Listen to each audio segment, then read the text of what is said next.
All eyes on the US dollar as the tariffs are set to kick in tomorrow. Bitcoin getting a little bit of a bounce today. Is the reversal starting to set up? Are we seeing those higher lows with strength showing some divergences, or are we looking at different time frames on the near term where we're seeing a likelihood of a bigger pullback in the Bitcoin and crypto market? Everybody, let's get active. Altcoins are heating up. We also had the DC Blockchain Summit last week, and we got an incredible guest on today's show. So every single one of you, hit the like button, hit that subscribe button, ding the bell.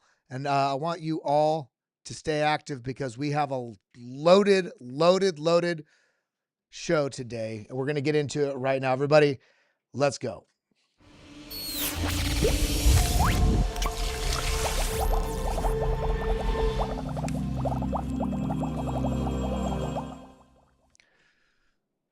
All eyes on the markets today. This week, we have an incredible week of just chop-ridden things that may send prices tumbling to new lows, that may send them skyrocketing to new highs.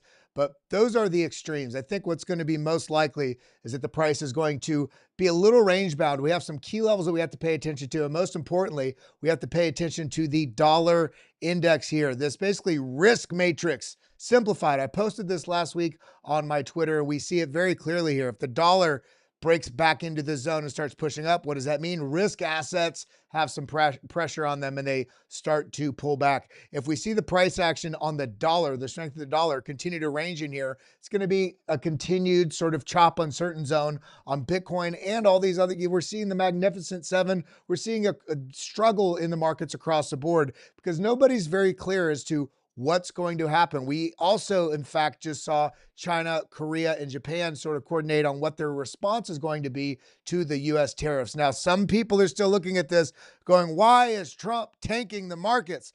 It's de-risking right now, while I still am of the belief, and I could be wrong, that Trump is doing a very 5D mood right now. 5D chess move right now as to what's going to happen in terms of how the impact of this is going to be when we look towards the end of this year, especially into the following year and years, because this is a major impact as to the economy of the U.S. on the world stage looking forward. What we're really waiting on is the dollar index on this as we zoom in on this. If this does get rejected here, come up, bounce, and then drop here, this would be a risk asset pump scenario. So what does it mean? We've got an incredible lineup today with Matthew Hyland. We got Kevin Svensson. And then, of course, we've got another great guest that's going to be on today's show towards the end after we get through a bunch of the TA, breaking down what we're seeing in the stock market, what we're seeing in Bitcoin, all of it, how it impacts what we're seeing in the crypto market. This individual was at the DC Blockchain Summit, talking with some integrations with Cardano, what we got going on with basically the reserve issue, the data issue on the government level and actually integrating into blockchain. So when we consider what's going on right now, let's go ahead and dive on into it because I'm going to be running through some stuff today because we got so much going on. We're getting mixed signals across the board, both green and red. A few minutes ago, all of this was green. We're seeing chop. We're seeing chop and everything going on in the market right now. So let's not get distracted by the fact that this isn't just absolutely reversing or isn't absolutely breaking down. This is doing everything I've kind of been expecting of the market coming, especially into this very important date on April 2nd. I see we got Bill Brower in here. How you doing? Good morning. We got St. Goose in here. I don't know why these move. I don't move those over there. I don't know why they move. But good morning, St. Goose. How you doing? Good morning, fam. Green Day Profits. Please hit the like button on your way in. Shout out to you. Good morning. How you doing, Alexander G? Big love to every single one of you. But let's go ahead and run through this because we got some important considerations that we have to pay attention to. Dan Gambardello outlined this week. It's going to be crazy. We got the reciprocal tariffs. They're likely supposed to begin tomorrow. And again, this may be a pretty bearish time for risk assets, depending on how the world stage interacts and engages, what their responses are going to be if they curtail some of those reciprocal tariffs, or if they just get embedded into what people are expecting and they stand. That's also not necessarily going to be a bad thing. In the near term, it will be.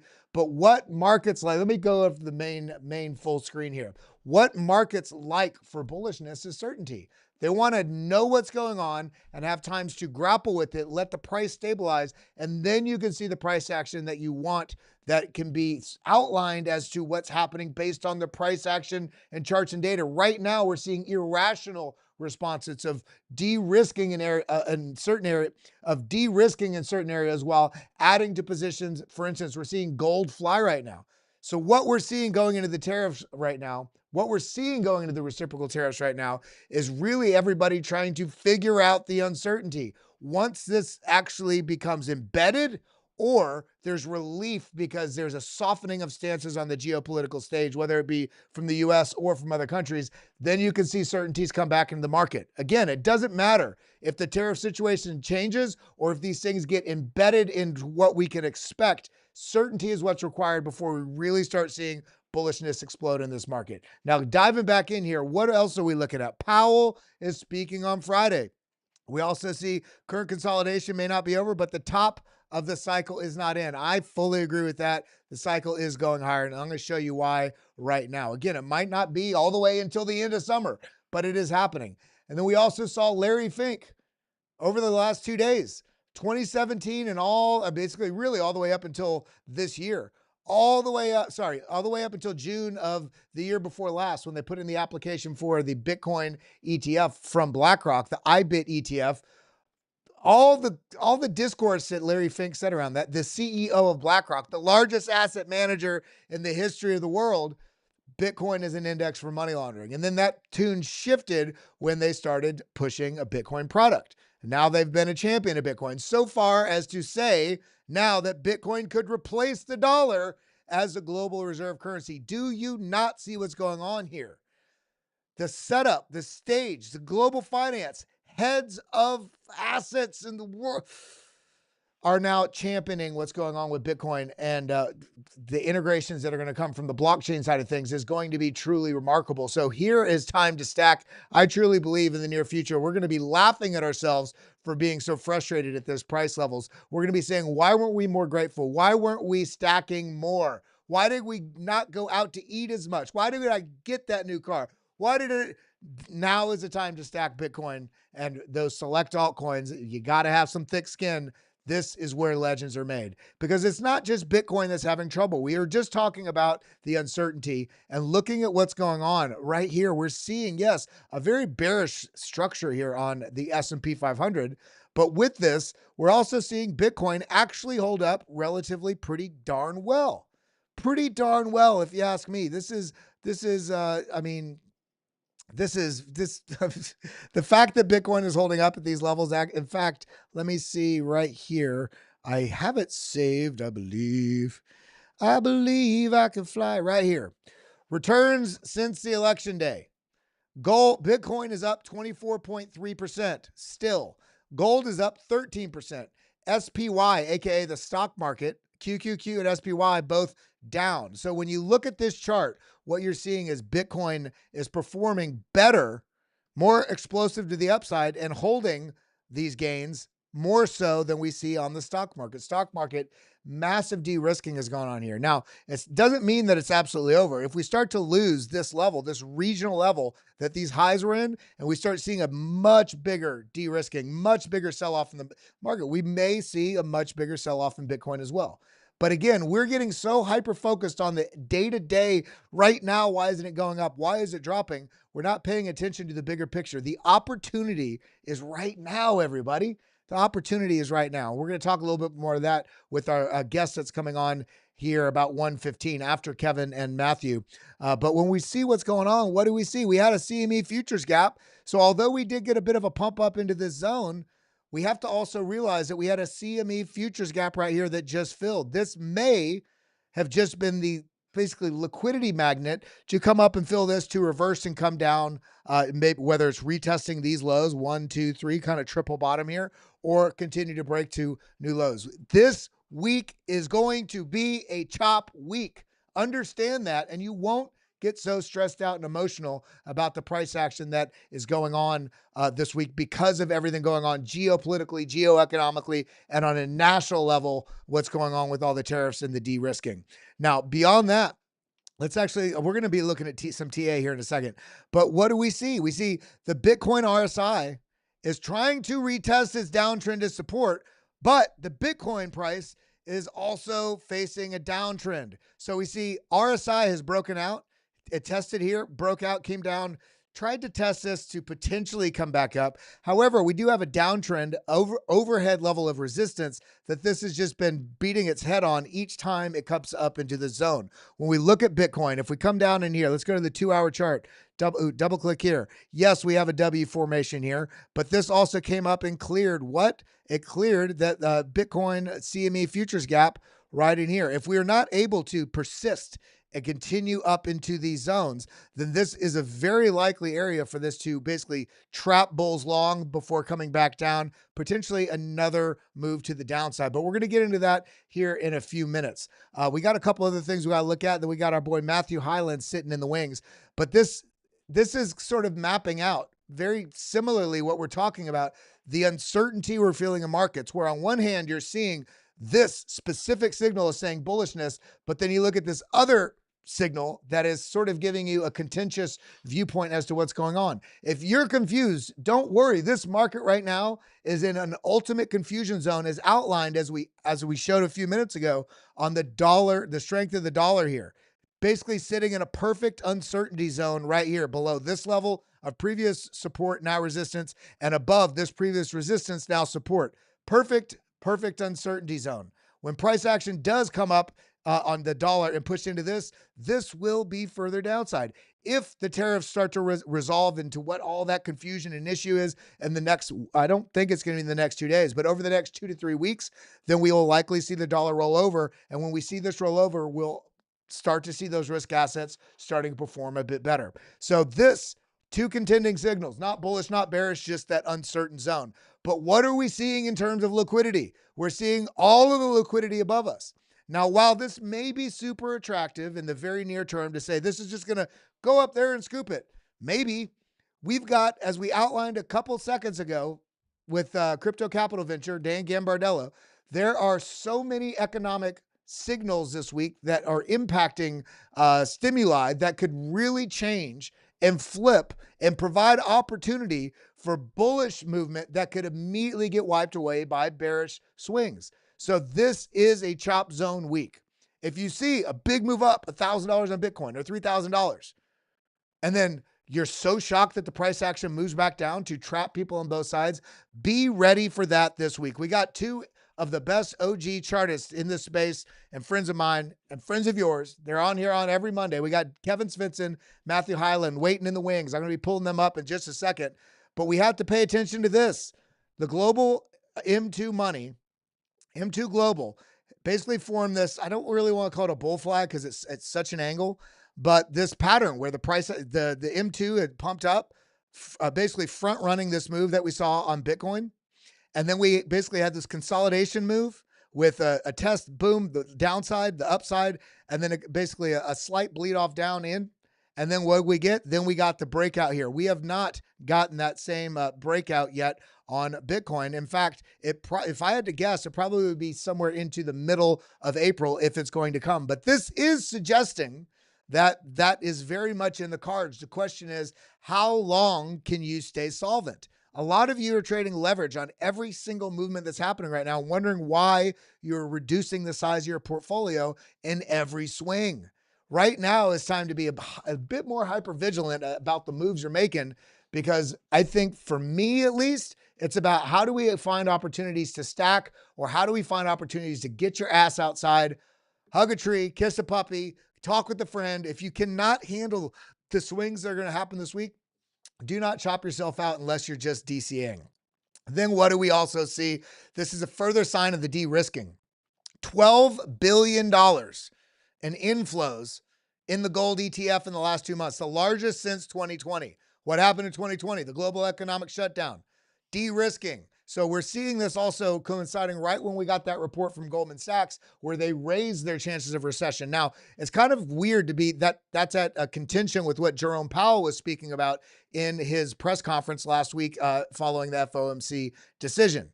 Now, I'm still not of the opinion that we're about to go into a recession. If anything, we've been in a very bizarre price action, inflation, stagflation, is disinflation. It's everything going on from basically the repercussions and the tailwinds of everything that happened during the COVID crash and the global economic shutdown, the supply chain issues, and then money printing that came out of that. And then, I mean, everything that has happened in the last about 6 years has created a very bizarre, unique storm. I won't call it a perfect storm. It's just created a lens of focus of real uncertainty as to what charts to look at to compare to historical trends, because especially in the crypto space, we're also in Bitcoin, right? We're also in Bitcoin and blockchains thinking that this is going to change the world. And for the first real time, we have that opportunity with the new administration with the DC Blockchain Summit that happened last week. We had the crypto strategic stockpile discussions and executive order from President Donald Trump.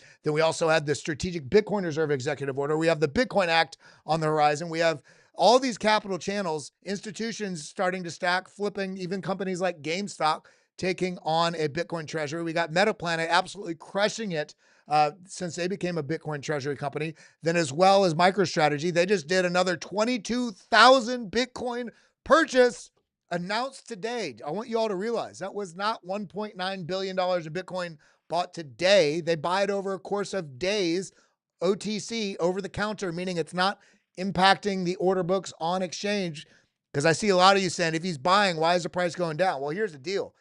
Even all of us here at Hit Network, between Drew from Blockchain Basement and Josh and Deezy from Discover Crypto and TJ, the glue of it all, we were talking this morning, who the fuck is selling right now? Really, who? Can it only be market makers? I don't know, but I know I'm patient enough that if they are trying to specifically trigger these emotional reactions for people to hand over their crypto because they're scared out of their wits or they're overexposed, then I'm going to participate in just allowing that to happen and not being mad and figuring out where I can find my entries, because we are going to be laughing at the chop that we're seeing right now at these prices. In 5 years' time, we're going to be going, what? We were worried about what price? Guys, it is stacking season to the maximus right now. We also see regularity of what we've seen in every cycle of these massive dips. And yet again, we're right on pace and testing relatively regionally where previous all-time high was. Great. Then we see the mass expansion of the Bollinger Bands on this move to the upside. Okay, we've got it. What has happened? Look at this. Nice expansion, consolidation, move. Expansion, consolidation, move. And that in the move, you get this expansion. This is one of those things that does lead me to believe, as explosive as I want it to be, we very well may be in for a summer of pain if you need it now. But for those that stack and sit on their hands and just allow the market to do what they're going to do, what it's going to do, I have no way to think that we're anywhere near a market cycle top. We have other signals here, the AASI showing that each time that these have gotten to these levels, look how low this is now. This is proven to be great consolidation stacking zones before next following moves. And then we got the previous cycle from 2020 back here. Essentially this Bart Simpson pattern, large move up, chop people out, move down. There was a CME futures gap there as well, similar to this, coming down, filling this CME futures gap. You don't see it on the chart. I just know my charts. But what we get, the move down consolidation, and I think it was about 74 days the last time I measured it, 74 or 80, somewhere around the 80-day mark. But from this low, for this to work its way back up to break past this previous range high. So this could be that chop zone. Look at this, April, May, June. This would represent all the way through roughly about when we potentially get rate cuts in June into July. Could that take place? Well, we're going to have to pay attention to it, because we also have the short-term holder cost basis in the same setup that we saw after the 7-month sideways price chop, wreck your goddamn confidence and psychology. And what happened the whole way? The RSI worked its way not the RSI, the short-term holder cost basis, in terms of how far above this divergent, the split was here, this Z-score, how far above the short-term holder cost basis, basically worked its way all the way down, much like we're seeing right now. So the question is, are you able to hang on? Are you able to stack? Are you able to pay attention? But then we got this massive bearish potential signal from this is from Tony the Bull, and he is a bit more bearish on what's going on here. But we can't ignore this. massive crossover here that also marked the top of the last 2 cycles. Now, while I see that, I am not leaning that we're about to top out, because we also have bit bonds right on the horizon. Treasury bonds, government that can harness basically Bitcoin enhanced treasury bonds. There's so many things on the horizon in terms of bullishness. I can't imagine being bearish here unless you're trading on a 5-minute chart. But with that being said, we got our boys in the wings. I held them there a little bit longer than I expected because I wanted to get through some stuff. Jam-packed show. Everybody hit the like button, hit the retweet, subscribe. If you're over there watching on Twitter, make sure you look right below my page. If you go there at Kelly Kellam, I'm trying to pull it up. I don't know why it's taking so long. If you go to my page, that link is right here. If we can get 40 retweets today, we will do a giveaway. And all you have to do is hit that little retweet button there, hit this like button, show some love. And we got our boys here in the wings, Mr. Kevin and Mr. Matthew Highland. How you guys doing? Oh, that's the wrong one. What is up? Thanks for having me on. Appreciate it. And today, Matthew, is just a chart. Oh, look, empty chair. He's gone. He's out there. He's talking to his priest. He's giving confession. He was thinking about capitulating. But how are you? How are Wait, you actually feeling? Is he really just not there? That's hilarious. He's not there. It's all good. We can go. We can go to you. And you know what? I'm going to make you 1. Hold on a second. I'm going to make you 1, and I'm going to make him 2. That way I can pull you up on the 2 shot. Boom, boom, boom. All right. So with that being said, Matthew will show up when he shows up. What are you feeling right now in this market? Are you like, you've been in about as long as I have? Are you feeling a little frustrated with what's going on, or are you acknowledging that and just stacking? Or are you potentially a little worried? Give us your real breakdown. No, I mean, I'm not really all too concerned. I think of the recent dip, the amount of fear we saw was unjustified. I mean, it makes sense. We're seeing something that we haven't really seen before, Trump tariffs and all that. Although the economy is doing fairly well, based on what the Fed is saying. The Fed's not dropping rates for that reason, right? So there is sort of a lack of a bearish narrative. People are talking about the tariff stuff, but that's a long-term bullish, right? And so there's a lack of a bearish narrative. Economy is doing fine, decent, good enough, right? But there's also a lack of a bullish narrative as well. There doesn't seem to be anything that's too strong on either side. And so I'm not really worried. I think that we're going to be entering a trader's market over the next year or 2. I don't think it's going to be back to up only, immediately or something like that. I think for quite a while now, for quite a while moving forward, it will be a trader's market, meaning that, the S&P could run to new highs. But after it makes a new highs, it'll probably just retrace back below those highs again and then be very choppy, not straight up, not up only. Because for, a while now, since 2008, people have only been used to the up only environment. And if you think about all the factors that drove that market, all of those factors are basically in reverse right now, which means that we're not looking at an up only market. It's a trader's market that we're entering. And I think we're going to start to see that. And a lot of people are not very used to that. And it's going to take people a run for their money when the market isn't just going up, right? Because we were talking about this today in my Discord, how people have been conditioned to think that stonks only go up. But, every so often, there comes a time where there's like 5-10 years where they don't just go up. They go kind of choppy. Now, individual sectors such as Bitcoin, crypto, AI, individual sectors, individual stocks, individual coins can see massive growth even when the S&P might be going sideways, right? So on that note, on Mm. that note is, because we got a lot that I want to talk with you guys, of course, but we're also going to be going through some charts and breakdowns. But I just want to welcome, we just had a huge group of people just pile in here, I think from the blockchain basement. Shout out to everyone that is here. We got Matthew Highland here, Kevin Svensson. We got another guest coming on later after we wrap with them. But everybody hit that like button, hit that retweet button, show some love. And I wanted to start this before we get in the charts. And guys, we're going to be breaking down some charts. Some feeling, because Kevin's been in this market for a long time. I've been in this market for a long time. Matt's been in this market for a long time. So Kevin just gave his sort of feeling. I just wanted to highlight to you all, it doesn't matter how much knowledge you have. It's just about what boundaries and awareness you have of yourself so you can set yourself up. Because I get scared, I get worried, but then I also go back into my psyche about when have I felt like this before? How did price react? What was the sentiment of the scene? So Matthew, the ultimate bear of our group, he thinks Yeah, right. the bull cycle's over. I'm just joking. But what are you actually feeling right now about what's going on in the market? Are you worried at all? I think it's almost in some sort of like tug of war type of state right now. To add on to what Kevin was saying, the recession, like the recession fears are really, in my opinion, overblown. The Fed essentially said that they expect positive quarters of GDP through the end of the year. The last GDP update that we just had like a week or so ago came in positive. It actually exceeded their expectations. So if you're looking for a recession, the data or evidence to suggest that, at least in terms of GDP, is not going your way right now. It's going the opposite way, suggesting that there isn't any recession coming.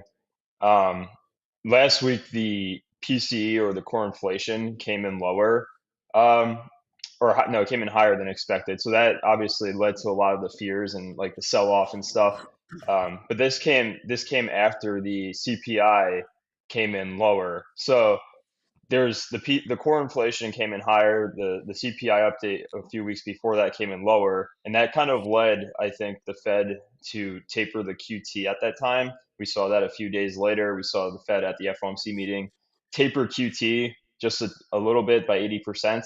So, in my opinion, I think the Fed is expecting inflation to continue to go down, despite the PCE coming in a little higher than expected. Because if they had expected inflation to continue higher or start to heat up again, it wouldn't. I don't think it would make sense for them to taper QT. So they did that because they're probably feeling confident that inflation is going down. So there's just a lot of like a lot of things going on, right? It's hard to kind of navigate everything.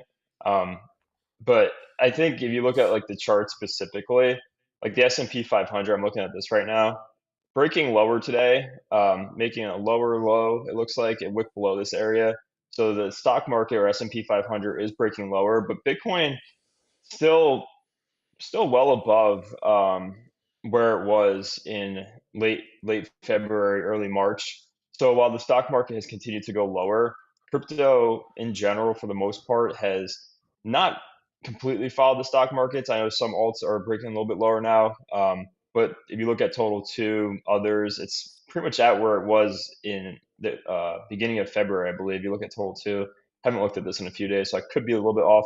So this is where it wicked down to in February, like February 1st, and it's right below it. So since February 1st, total two is probably down like not even a percent, like a 0.1%, but the stock market has dropped a lot more during that time period. You go back to where the stock market was on February 1st, it was way up here. So the stock market was way up here near the highs. It dropped all the way down here, but total two is just sitting right where it was when the stock market was way up here. So despite the stock market taking a hit and continuing to roll down lower, crypto saw more of its sell off in February and January. That's when most of the selling occurred. Um, but I think it's also waiting at this point. I don't think Bitcoin and the crypto market can see some sort of major bounce until the stock market finds a reversal point. And the thing I've been watching for the past few weeks, especially for the S&P 500, has been this weekly RSI, and I want to see this make a lower low. It's literally like right at it at this point, right? If I pull out the horizontal ray, sitting right at it. So if it can close a weekly below this, it would have a lower low, and this would be the lowest the weekly RSI has been since October of 2023. So I think the S&P 500 has some more room to go down here, but it doesn't mean that it's going to just completely crater crypto because, as evidence over the past month and a half, um, for the most part, it hasn't destroyed crypto even more than what happened prior. So that's pretty much what I'm looking at currently. And if you look at Bitcoin, there is actually there was a bearish divergence last week. If you were following me on Twitter, I posted that. Um, we're now seeing a potential daily bullish divergence kind of form here. Kind of interesting. It's kind of close though. You look here, this is a lower low on the price. You base it off of these closes. That's how RSI is based off of, while the RSI is making a higher low. So there is opportunity for Bitcoin to make daily bullish divergence here. Last week we had the bearish divergence. This is what was confirmed. I posted this. This was up here. Lower low on price, higher low, or lower high on price, higher high on the RSI, and that caused this was confirmed here, and then we had the sell off after. But now we're seeing potentially some daily bearish or daily bullish divergence coming. But I think in the weekly time frame, we're in this range, and we might be in this for a little while now. Until I think you said that the rate cuts are not expected until when, July or June? The odds I show think that they it's might June. Yeah. happen. Yeah, so we might it might be something where we're in this range for maybe a while, like the next few months, where we just kind of ping pong and chop back and forth. I think the most painful path, to be honest with you, is not breaking upward and scaring all the bears, and not breaking further downward and killing all the bulls. I think the most painful path might actually be just chopping in this range, because both sides kind of feel uncomfortable, right? A lot of people that are bullish here do not feel comfortable when that the price is sitting below this major support, but at the same time, a lot of the bearish people, if this continues to not break down, will start to also feel uncomfortable. So maybe that might be the most painful path, something where we just kind of chop here, go back and forth. I don't know, something like that, where we just chop for the next 2 to 3 months, before deciding which direction to go. I mean, that would be very consistent with this chart from Jelly. I don't know how to say his name, Jelle, Jelly, where you look, the comparison of what we saw in 2020 and this period right here would be very, very akin to if something like that's exactly kind of what you're pointing out. I'm curious, what are you seeing? Are you seeing anything similar, or what charts you have for us, Kevin? Yeah, so I was just, I mean, a lot of people that watch me know that I look at the Bitcoin stock market correlation very closely. And the biggest thing about the correlation is simply the direction of the market. It's obviously not percentages. Percentage gain and losses do not determine if the correlation exists. In this case, it is the directionality of the market. They're usually, not all the time, but mostly aligned. And so what we saw, interestingly enough, was that when the S&P touched its new all-time high in February, Bitcoin was creating its lower high.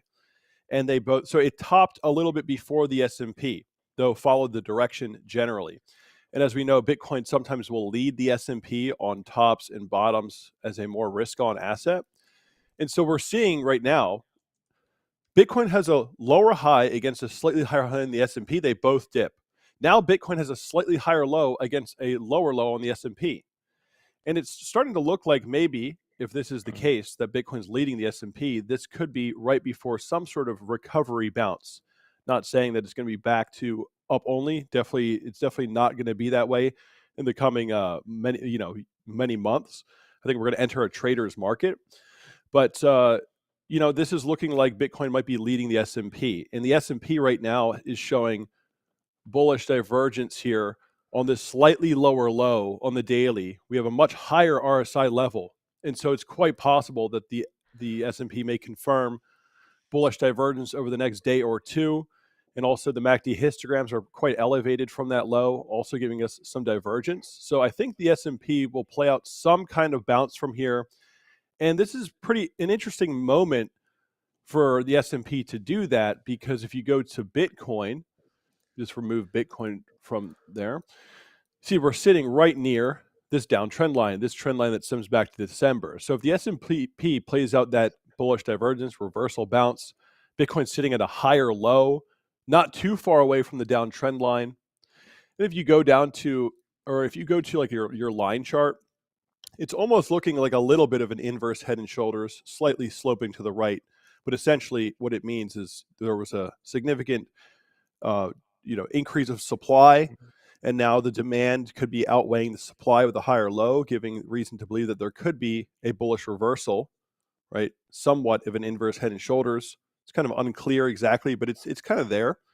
And this is happening right near the downward sloping resistance. And so I think that we're probably going to play out a little bit of upside, some kind of relief bounce, but I don't think it's going to lead to anything too significant yet. I think there's way too much uncertainty across the markets in general, all the things that are going on with the Fed, Trump, all this stuff. it's going to be difficult for the markets to just go up only, right? But Bitcoin could play into, if we do actually get a breakout here, we could play up, find a higher high into the low 90s, and then actually range back, to 80 and chop in this zone, a very wide range of price action before any recovery would take place. But I do think that we could make a slight escape into a more sideways trend. We've been in a downtrend for since December. Now, if we find our first higher low here with a break of resistance, that opens us up for a big trading range from the low 90s back to maybe 80K or high 70s. A lot of chop, kind of like what Matt was saying, but giving a slightly more like, I guess, bullish posturing with higher lows from this point. We could find a lower low from today's low later on, in a later month from now, but chopping sideways with higher lows before building up and out later into the year. I think that this would make a lot of sense. It kind of goes along with the behavior that we've seen from Bitcoin coming up along this uptrend line. If you go to the weekly chart, Bitcoin is also right now testing a very key horizontal weekly RSI. And this horizontal weekly RSI comes in right along where the uptrend line and parabolic trend comes in, right on this zone. And so we're at the point where we would want to see a bounce, right? And it looks like the market is putting in support here. So I like to see that. Also the weekly MACD. Well, this is a custom MACD with a color scheme change. You can see that the bears are losing momentum now on the current weekly. And so usually, these MACD extreme zones, like the peaks and the troughs, are the areas of the highest opportunity, not the cross ups and the cross downs. Those are usually delayed. They're late. The zones where you see the MACD shifting back up is the area of highest opportunity. And so right now what we're seeing is that the bears are losing momentum. What does that really mean? Well, it more so means that the downside momentum is just going to end up slowing down. Doesn't mean that it doesn't call, the MACD is not necessarily giving you directional calls. It's just momentum, more or less. Or it's best way to explain it, simplest way to explain it. And so if we see the bearish momentum decreasing now on the weekly RSI support, well, at the very least, we'd probably just chop right in this range, build support slowly but surely, and have a recovery in a couple months. Yeah, no, I love it. How are you feeling? I mean, ETH clearly has taken, it's just a never-ending spill coin for some reason, while we're also seeing pretty large players out there, whales, and that's just stacking. It seems like there's something that they know that we don't, one, it being the largest ecosystem, but two, potential staking, ETH staking potentially coming out. But then the altcoins in general, like the others chart, it feels to me like when you've lost all hope, it tends to be the moments of best opportunity. So I know we got a few minutes left here. Then we got another guest coming on in about five or 8 minutes. But I wanted to get your thoughts on some alts. So Ethereum real quick. I was posting this on Twitter yesterday. I was just showing how usually when Ethereum hits a low, it's been obviously decreasing in price overall, but when it finds a major low point, it's forming each time something like a double bottom. It's not clean. It's not super clean, but it seems like we are forming something very much like that right here. If we hold this low for Ethereum, like what are the requirements of the past zones? Past zones, like over here, we saw a double bottom type formation and a break of the downward trend line. Big move up, right? We attempted it here. The double bottom didn't hold it, dropped again. We found a double bottom. What did we do? We broke the downtrend line, and then we had a big move up eventually. And so right now, we have this downtrend line with a potential double bottom. Big move up could be in order. And it's not that, I know, of course, nobody believes in Ethereum right now, but that's, again, like Kelly was just saying, a great time to be accumulating. Ethereum still has the highest TVL. It's still providing major infrastructure for DeFi. And if the S&P is going to give us this bullish divergence rebound and Bitcoin is going to at least come up to, low 90s and then chop, well, Ethereum is in a position to play out a pretty big recovery bounce, probably bigger than people expect, most likely, because it's highly undervalued in comparison to Bitcoin right now.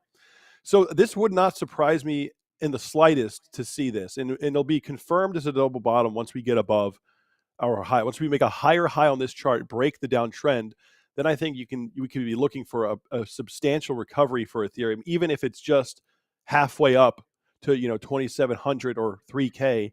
The previous support zone was at 2,800. Even if it's just to there, I still think that's very likely, very possible from this point. So, yeah, I mean, that's the Ethereum chart. I mean, we don't have much time. I could go into others in total 3. But a lot of altcoins are tremendously undervalued. And I think, even top coins like AVAX, it's like 100% gain to the nearest resistance trend. Like a tremendous opportunity. If we get a bounce, a lot of these alts are going to be giving us huge bounces. Yeah, no, I just wanted to show the Go chart ahead. I just made. Just to add on to what Kevin was saying earlier, I'll do this really fast. You had pointed out that S&P 500 kind of diverges. I never really looked into it, but I just back tested it over like the past years or so. I'd want to see more data here. I wouldn't call this like the divergence yet, but if you look here, bullish divergence, bullish divergence, bullish divergence. Would have to see more here, but it is interesting. Yeah, it's definitely interesting, and I think it's an interesting point in time in general because we're seeing like I think I don't even know how to characterize it. I think there was so much expectation on what Bitcoin and the markets in general were going to do because Trump was supposed to be good for markets. Then I think everybody's forgetting that we've got between $7 to $9 trillion has to be refinanced here this year, and they're not going to do it at the current interest rates. And so when Trump said we're going to bring down interest rates, then you start to get a cleaner picture as to what's going on with the tariff talks, with what's going on with this Liberation Day deal, tomorrow. And just like the inauguration day, what happened on inauguration day? It marked the top of Bitcoin. The top for altcoins was May of last year, but we got the top of this speculative risk market. And now we're getting like this peak fear going right into the tariffs that are going live tomorrow. Now, do I think it's going to mark the exact bottom? No, but I think that we're regionally and price level more likely in that zone. And here's the deal, everybody. I think you guys would agree with me, Kevin and Matt. The zone doesn't mean $83,000. I mean, the zone anywhere we're at from here down to $75,000, basically where we've kind of that area below us that is a previous range high. It wouldn't shock me if we got another sweep down, but I'm more inclined to think that that we're kind of 50-50 likelihood that we've already bottomed and that will likely range sideways, or we do get a move up to 90. The question is going to be, how bullish does everybody get between here and $92,000? Can they sustain the purchasing beyond that, or is that yet again going to be a trap and sort of substantiate that range through the summer? We could go to low 90s and then hit that high 70s target. That would be the biggest hiccup for most traders at that point, but that's what Bitcoin loves to do. No, absolutely. And, this is all the time where all of us are so hyper-focused on the Bitcoin price now or my altcoin prices. And that's why I've been doing posts about this on my Twitter. We are going to look back at this time and laugh at ourselves for being frustrated at all and asking ourselves why we're still so short-sighted. We had the DC Blockchain Summit last week. We had basically a crypto summit about 2 weeks before that. We had the Ondo Summit talking about integration and tokenization of basically Wall Street 2.0. We have Chainlink working to basically integrate with Swift and DTCC, talking in the quadrillions of dollars. We have the U.S. government that's already been working with blockchains that people are just not paying attention to. And I have another guest coming on here in just a moment. But all of this discussion about integrating, and it's not going to be one chain, everybody. There's going to be different chains that are really harnessing the different utilities of what's going on in the blockchain realm. And it's going to be so goddamn clear in the coming years that blockchain is the rails of this technological revolution and evolution that we're in the middle of right now. And we're all wondering what's happening on a 1-hour chart so we can maximize our gains with 42x leverage, only to leave ourselves hanging a very empty bag because we were far too short-sighted as to where we should stack and where things are truly going to impact in the long run. But Matthew Highland, Kevin Svensson, always having you guys here on Monday, always really brings a smile to my face. Sharing you with my community and you guys with your community. I do want to highlight real quick, coming back over to this just to make sure everybody goes and gives you guys a follow. You can follow Matthew Highland right here at Matthew Highland _. Always great content all day long, every day, just charts on charts on charts. He's got a Patreon as well. Make sure you go give him a follow. It's right there at Matthew Highland _. And then, of course, you can find Kevin at Kevin Svensson _. Let's go ahead, Kevin. Just want to make sure we show some love to the family here. Make sure you're following Kevin Svensson right here at Kevin Svensson _. Do you guys have any closing thoughts before we rotate to our next guest? Smash the like button on this tweet, video, whatever. You must absolutely smash the like get some button engagement below. going, baby. Well, we appreciate you guys always bringing some broader views at the market and what's going on, because right now it's all about making sure you're protecting yourself while also taking advantage, if you're able to, of price action, if you're able to sit through some of this chop, because this is the area in price action and cycles where legends are made. So Matthew, do you have any closing thoughts before we rotate on? I would just say focus on other things other than just the markets. When there's so much drama and noise and this and that, usually you end up making irrational decisions and making the wrong decisions. So go outside, do other things, focus on other things, and don't like put 100% of your mind and focus into just, the prices of crypto and the markets going up and down. Yeah, I love that. I definitely Yeah. agree with that. Well, another great one with you fellas today. I appreciate you. Everybody, make sure you're giving them a follow, and we'll see you guys in the next one next week. Everybody else that's continuing on, we have a great guest that's popping in here right now. Let me go ahead and switch the room around. Let me put him on as guest number 1. There we go. We got Mr. Benjamin Diggle himself from Constellation DAG, who is our inside man that was there at the DC Blockchain Summit. They've been talking with IOHK, Charles Hoskinson, as well as other, so many different blockchains. You know what I love about the DC Blockchain Summit and all of the imagery and posts that you guys are sharing? It's not everybody siloed competing. It's, hey, let's get together. What can we do? Where can we separate the best utility for the best actor in this space? But welcome to the show, my friend. Hey, man, appreciate the intro. That's some hype there. I love it. And I had a chance to sort of check out some of your last guests there, and what you said. I fundamentally agree. There's not one blockchain to rule them all. And that was definitely the energy in the room last week at the DC Summit, right? Like, it's always been said, just because of decentralization, that blockchain is a team sport. So it was awesome to see everybody coming together, because the pie is so big that it's really important that we bind together in these days, You know what? I couldn't agree more. The rising tide raises all ships. We see a lot of it in the audience base. Here, I'm obviously an investor, a trader. I also do all this content. So I have different metrics I look at as well, like engagement. We can tell what's going on in the market based on engagement alone. And then beyond that, then we have this issue that still persists today, and I don't think it's ever going to go away, which is this tribalism, this tribalistic nature of, hey, this coin's better than that. And if you really dig in, they don't have a freaking clue what they're talking about. It's just because that's the coin that they hold.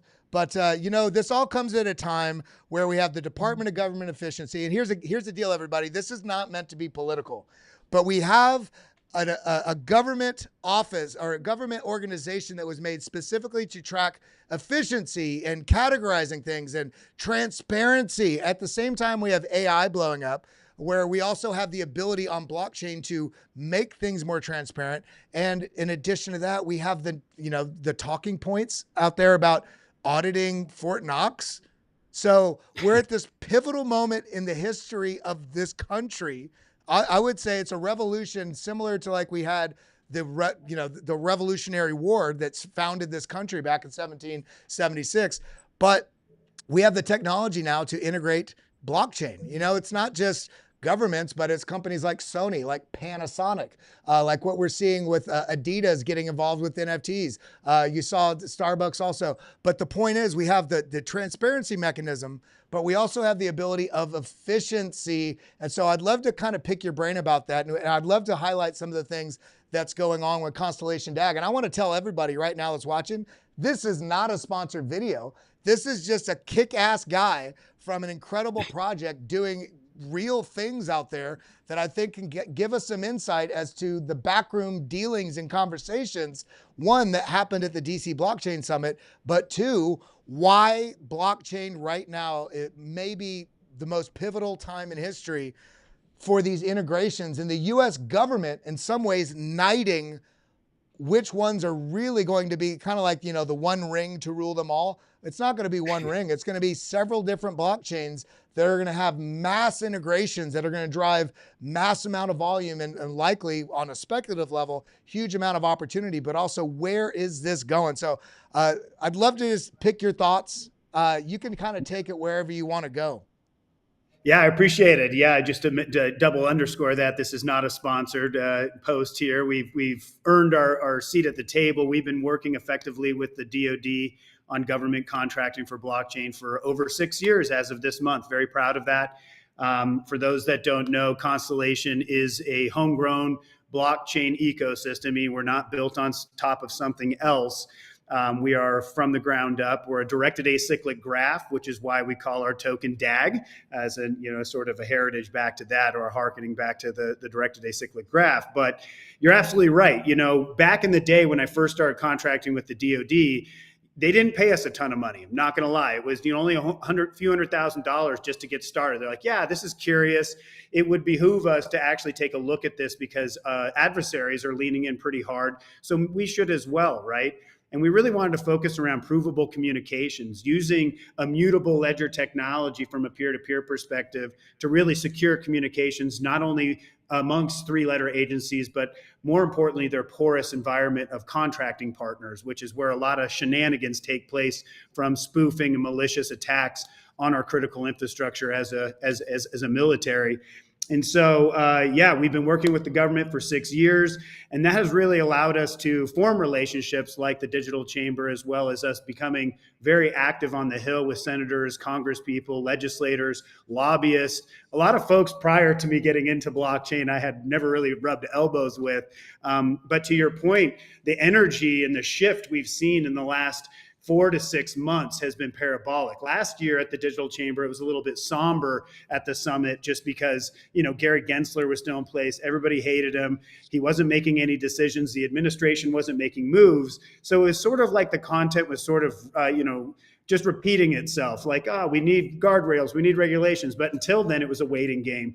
And now the energy has completely shifted. It's like, to your point, the ship has left the harbor. Everybody went from, hey, blockchain's interesting. It might be a little expensive and hard to understand. It's nuking the planet because they think of Bitcoin and the energy use.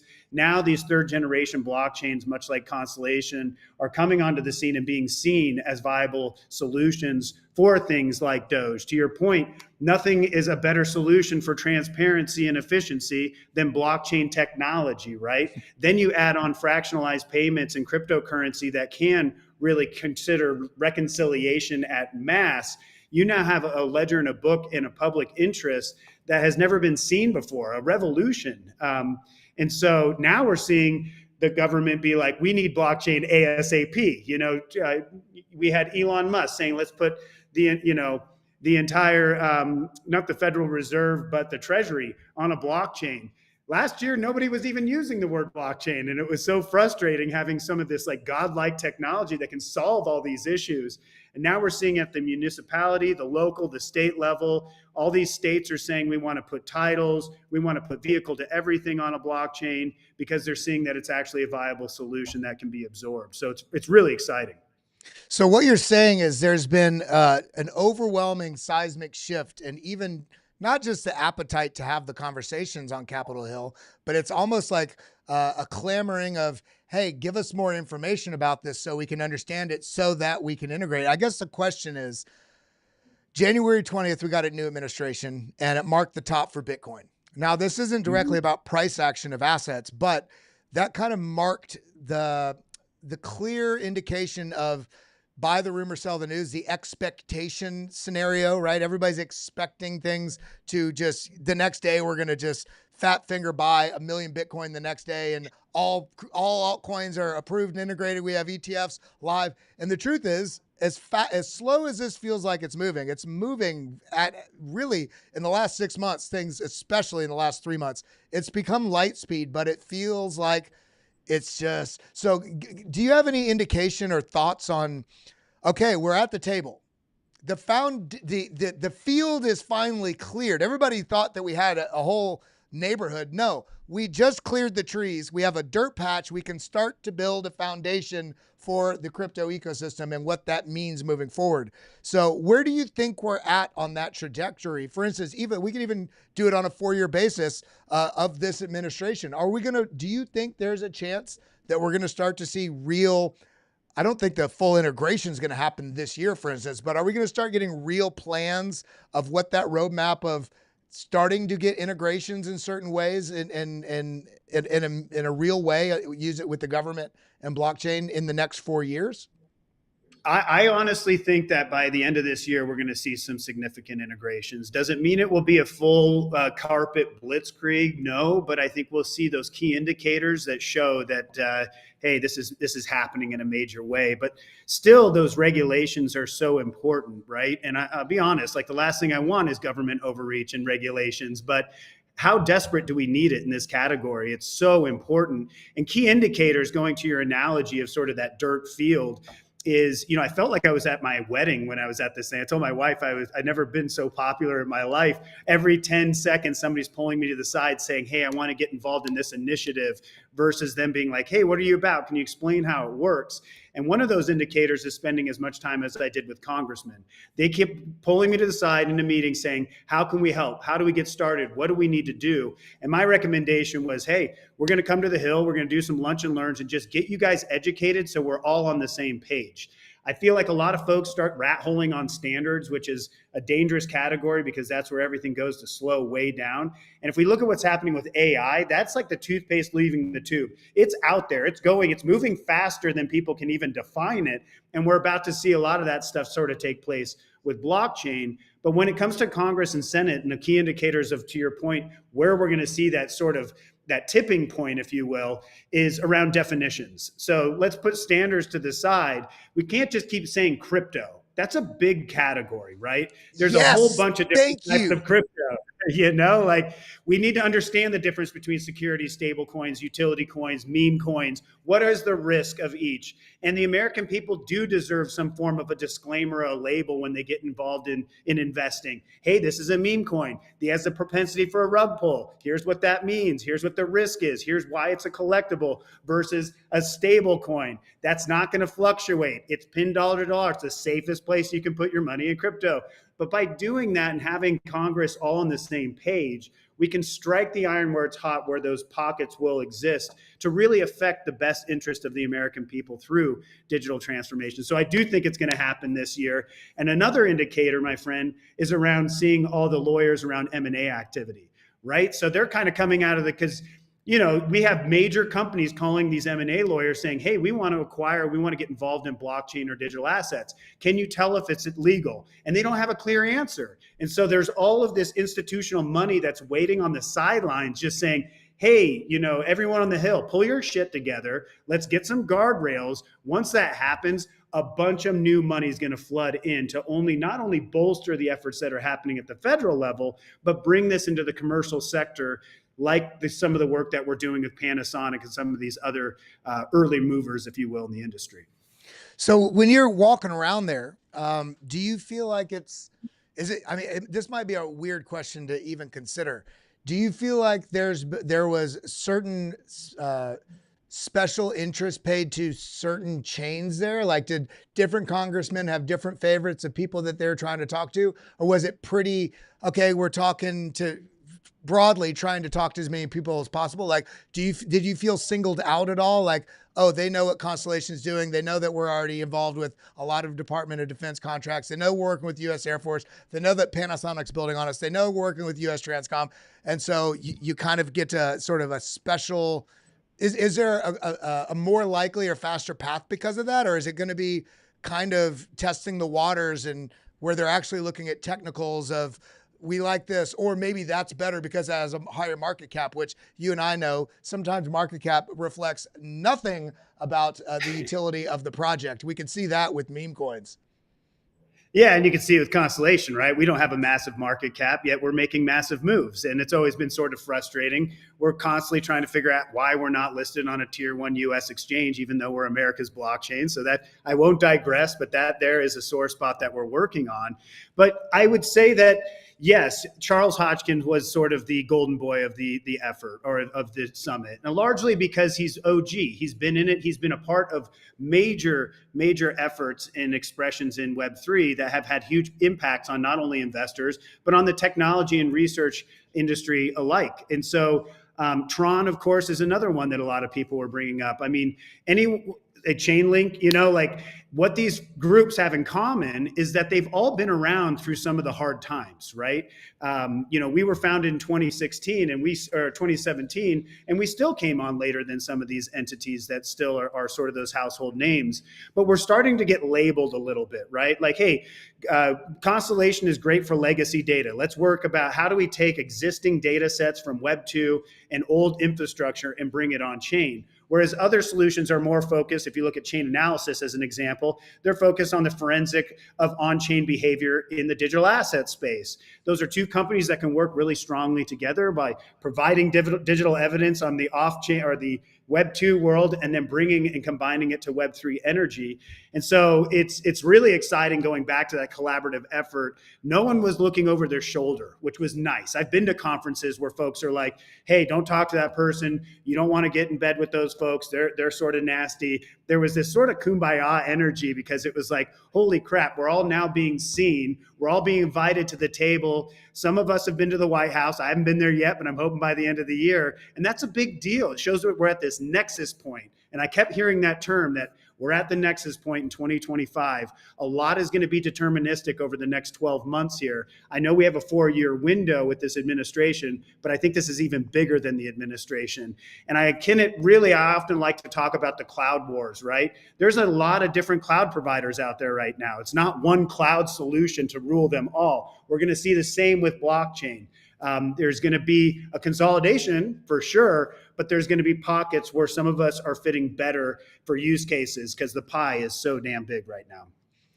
So, I mean, you just characterized it perfectly. 2025 is the year that basically everything finally starts. We built the framework to get to this point now where we can get to work. And so would you say right now that it's pretty ridiculous that people are bearish on what's going on in the market? Or, like, how do you characterize that? I mean, I'm more excited now than I've ever been in the market, but you scroll crypto Twitter and it feels like people act like everything's about, like, literally like we're about to get Gary Gensler, like we're about to have the foot on our neck, like we're about to be set up to fail. And it's literally the complete opposite. Right now, we just got the platform to frickin' succeed. So how do we deal with that as I don't want to use the word R-worded retail people that are just literally handing our money to people to buy their 7th home and their 15th vacation home and 9th boat rather than stacking into this opportunity? Well, I think hype fatigue is a real thing. Let's be honest, right? We're talking about a 10-year. This is the year. Oh my God, parabolic. This guy says Bitcoin's going to $1 million, and when it doesn't, people get, very fatigued, right? AI fatigue is becoming a big thing right now too, right? I'm surprised there's not an AI that turns off all other AI because there's just too much of it. So I think with the crypto hype, And what we saw, a lot of spirits were broken with the Luna and FTX stuff, right? That was sort of a dark age that really we've all sort of had to climb out of. And even today, we're all looking over each other's shoulders being like, hey, is the next shoe going to drop? So I fully, fundamentally empathize why people are a little bit down in the dumps. And I've often said that these crypto communities, they do the best when it's on its way up. They do less good when it's on its way down, but they do the worst when it's stagnant. When it's stagnant and not a lot's happening, it almost feels like it's over. The movie's over. But I'm right there with you. Those of us that have been diligent and looking on the inside and been really at the front lines, I've never been more excited in my life. I'm like, wow, this is really gonna pop off, right? But do we really have the ability to give people more hype and fatigue them when they're like, for the love of God, if this doesn't happen this year, my soul's going to be broken? But this has always been around perseverance and longevity, right? People often compare us to like Palantir as an example. We've been in business for 7+ years, right? We're going on our 8th year. Palantir, it took them like 15, 16 years before they had their IPO. These things take time, especially in net new categories. But love them or hate them, with the Elon Musk push around Doge and really focusing on efficiency and that transparency, that was a godsend to our industry to really start to utilize a tool that has been sitting on the shelf for a while, ready to go. And now folks are like, oh, we can actually utilize this. But I'll tell you what, it makes sense why groups don't want to be efficient and transparent, because they make a lot of money on people not knowing where the money's at, right? So I've dealt with it with a lot of adversity, getting in front of these generals. And then I'm here saying, hey, we can solve a lot of your auditing problems. And they're like, you're the last person we want to talk to, So I'm absolutely pumped. I'm not too discouraged about, the crypto communities are fickle. You get it, buddy. I mean, I couldn't agree more with that. And I do want to say I appreciate your time. I had Dagnum reach out to you to get on with you, and I appreciate you sharing your thoughts. It's fun. I want you all to realize, you see, we're not sitting here only talking Constellation Dag. He's talking. This is what it's about. This is what's going on. There's different applications. There's different utility. Broadly, there's so much room for growth in this ecosystem. Think about how much data is transacted on a daily basis online. Now think about not just data, but also entertainment, and think about what's going on with security. Think about AI. Think about transmission of data and file storage. There's an endless number, almost infinite number of areas that the blockchain is going to be basically all of the legacy world. It's almost like this is a new digital. So everything pre this was analog. The entire digital world before this is coming on chain. It's going to be integrated in different ways: safety, security, access, transmission, entertainment. So there's a lot of room to grow. I do want to give you an opportunity, though, because you didn't mention it a second ago. You talked about something that you guys, I know you've been working on and utilizing for some time, but you just kind of rolled it out. And interestingly, just right about the DC Summit, blockchain summit, the proof of evidence. What is that, and how is that impactful to or unique to Constellation Dag? Yeah. It's digital evidence is the product. This product was born out of our learnings and efforts with the DoD. So this is a sort of a DoD vetted product for enterprise. Digital evidence really ends with what we call the smart check mark, right? And that really shows what we're talking about here is this smart check mark.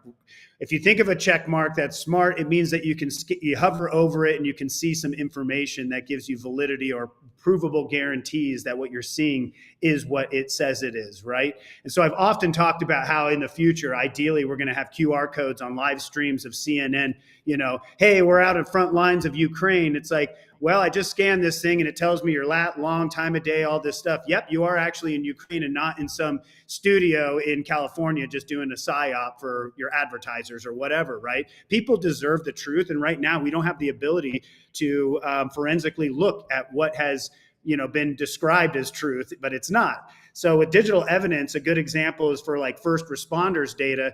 We have our technology in a fire truck that is putting sensor data on our blockchain, and it's showing as they flip their lights on to communicate with lights, other lights that need to be red so they can get to the emergency. If somebody blows through that light and they hit and they get in an accident and they go to litigation, they now have liability assurance showing, hey, this smart check mark on this report shows you exactly is what it says it is because it's on a mutable ledger. future. And that is going to transform what I believe is our world, because it was a big part of what I was saying at the chamber. Trust is at an all-time low. Money is really weird right now, which may play a role in the sentiment of the crypto communities, just being a little bit on edge, and I totally get it. But if we can restore trust, much like we saw in the late 90s when they added the lock to an e-commerce website that shows your SSL certificate, your gateway, so people feel trustworthy interacting with this institution, versus right now we type something in a chat GPT and we just take its word for it. We have no idea where that data came from. That's such a great point. I did an interview with James Heckman, who's a powerhouse of media individual, also working, developing some social media stuff in blockchain. And we were talking about AI, and he said, and this, everybody listening, this is not a tangent. This goes directly back to what he was saying. And he was talking about how he feared that AI was actually going to become a tool for mass misinformation. Now, I hate to use that term misinformation because it has such a weird, dark, misunderstood idea about it, because it was kind of, the whole term was weaponized in the last 4 years. But if I'm getting a lot of people, if you get an answer from AI, you say, well, AI gave it to me, this is real. And the problem with that is all it's doing is it's pulling information that was posted somewhere else and giving you some sort of bulleted or broken down synopsis of it, reworded. And so similarly with AI, how much data transfers over AI, the amount of data processed, storage, is just immense. And then you have, as you just said, AI, when you think of video. Is this photo real or fake? Especially if it's in a evidentiary needed basis in something legal. The proof of license. All this is going to be on blockchain. The problem is going to be, how do you prove? What's the provable? It's almost like everybody's talking about real world asset tokenization. In some ways, real world evidence. The evidence, proof of evidence, is basically a niched focus on that. How do we prove that this is real world and certified, and it's tokenized also on a chain that is trustless, that you can transfer information, do it efficiently, and store it in a way that's immutable, which is something that is needed for anything that's evidentiarily based. So I think it's great what you guys are doing. I think it's phenomenal. I did a post yesterday about Constellation DAG being probably one of the best, if not the best, small cap coins, because I cannot believe the Constellation DAG is sitting there at about $160 million market cap. It should be sitting above, it should be sitting very securely in the top 10, I believe, on a market cap basis, because of the contracts that you guys have had. You're not new. You guys have been working with all the different organizations I talked about before. U.S. Air Force, Panasonic is building on DAG. You got U.S. Transcom. You guys are doing something with the treasurer as well, weren't you? Correct. Yeah. We've got a ton of names, buddy. So very, very proud. It's just, and it's crazy to me that you guys have had basically, you passed the diligence from Coinbase 3 years ago, and they're out there launching meme coins the day that they're out. It's like, there's something going on here. And to me, it makes it more bullish, because one, it means that they see something that is very either threatening to what their business model is, or they're like, I just don't understand it, because it does mean that when those things do get available on these larger order books and these larger liquidity players, that it puts it on the map of a lot of people that are only looking at certain areas, not only the availability, but I don't know. There's just such a bright future ahead with where you guys have already situated yourself in it. And again, I appreciate your time. Is there anything else that you'd like to, any alpha you'd like to drop, or anything else you'd like to close with before we wrap this one out? Well, even though we are heavy on, sort of that serious infrastructure side, which tends to be somewhat boring to people, we have a whole slew of Web3 stuff. We have a DEX launching next month, as well as a swapping tool, some really cool stuff on the Web3 side. But my biggest passion is, how do we get institutions like three-letter agencies and enterprise to get in the digital asset game, get into the nodes game, staking game. There's so much to offer, but the education is steep. But to the earlier points of this conversation, people are opening up their minds and they're starting to show up at the table. And I couldn't be more pleased, because it was a bleak few years with the Luna stuff and the FTX. But I really appreciate you having me on. Like you said, not a sponsored post, so I'm very honored that you chose to have me on, my friend. Well, you know what? You got to do anybody that has access anywhere in their life, if you believe in something, you should make sure that you go out of your way, because especially in the blockchain ecosystem, especially following Pump.Fun, and I'm not hating on that, but it definitely muddied the waters. There's so much out there that is so much noise that it makes sense to go and support and bring it to other people's vision in your network. In this case, all you out there on BitLab, people that are doing real things, companies and projects and protocols that have not only great real world use case, but also we're right now, you called it best, Benjamin. We're at the nexus point of basically the rest of our lives. The infrastructure for the rest of our lives right now is getting basically debated on where and in what way things are going to be integrated and deployed. And for that reason, it's very important that we keep people's focus on things that matter. And so I applaud you all for, one, already having a bit of legacy built in and real contracts that you guys have been working and delivering on. I used to be in the Air Force, so I understand in provisions how difficult it is to get any contract with anything that has to do DoD related, because there's a hell of a lot of due diligence that goes into that. So that doesn't mean you guys are a government coin. It just means you guys are so god darn tacked down tight and got all your T's crossed and your I's dotted that it makes sense also on the retail side, because it's, you've got that military grade hardware. So how about we go use this for everything else as well, because it's buttoned down. But Ben, I appreciate you. It looks like we've got a little over 2,000 people that have tuned into this one during the live. I know we're going to have a lot more people tuned in. Make sure you all go check out Constellation DAG. They got a lot of stuff going on, a lot of utility that's already getting deployed, and a lot more to come. But do you have any closing thoughts before we let this one go? That's it. By ConstellationNetwork.io. I really appreciate you. All your words are so awesome, and it's good to be seen, man. I really appreciate it. Well, I appreciate you. Everybody, remember, especially right now, where the liquidity goes, or where the attention goes, the liquidity will go. And hey, there's a lot of attention right now on blockchain, especially made in America. And what is the America coin? I don't know if you saw. Did you see the thumbnail for today's stream? I haven't seen it yet. No. I'll show it to you here real quick, just because I found this version of y'all's coin, and I think it's so phenomenal here, right here. Hold on a second. Wrong button. There we go. It is right.